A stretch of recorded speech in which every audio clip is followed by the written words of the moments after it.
आशुतोष जी, मणिपुर नहीं जाते हैं प्रधानमंत्री जी क्योंकि वहां पर 2 लोकसभा सीटें हैं। प्रधानमंत्री चुनाव करते हैं कि बंगाल जाना चाहिए? 42 सीटें हैं और बीजेपी के हिस्से में 18 पिछली बार आई थी। क्यों सर? ये मैं नहीं कह रही हूं, विपक्ष कह रहा है सर।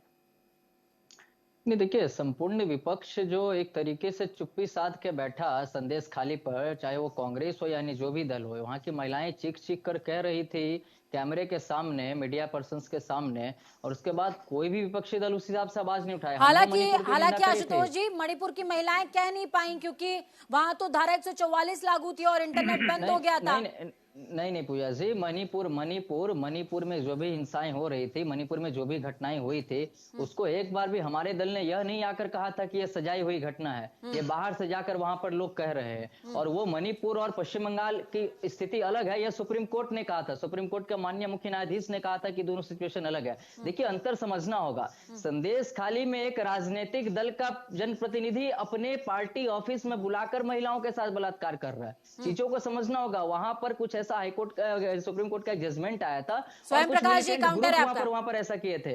लेकिन यहाँ पर राजनीतिक दल अपने जब पार्टी ऑफिस में ऐसे काम करते हैं तो अंतर समझ में आता है। और उसके बाद जिस तरीके से मुख्यमंत्री ने विधानसभा में खड़े होकर, आज जो भी प्रवक्तागण यहाँ पर कहें टीएमसी के, लेकिन यह भूली नहीं है यहाँ की जनता कि पश्चिम बंगाल की विधानसभा में खड़े होकर मुख्यमंत्री ने कहा था या नहीं कहा था कि शेख शाहजहां को फंसाया जा रहा है बीजेपी के द्वारा, ईडी उसको हैरेस कर रही है। बाद में भले ही जन आंदोलन के दबाव में शेख शाहजहां को गिरफ्तार किया गया, लेकिन शेख शाहजहां को सुरक्षा कवच देने का प्रयास जो मुख्यमंत्री ने विधानसभा में किया था वह आज भी चल रहा है, क्योंकि भवानी भवन में आज भी सीबीआई की टीम 2 घंटे से वेट कर रही है। हाईकोर्ट का ऑर्डर है, कल भी था आज भी था, लेकिन अभी भी शेख शाहजहां को बचाने के लिए जो छटपटाहट दिख रहा था पश्चिम बंगाल के पुलिस के प्रशासन में, यह बताता है कि शेख शाहजहां ही टीएमसी है, टीएमसी ही शेख शाहजहां।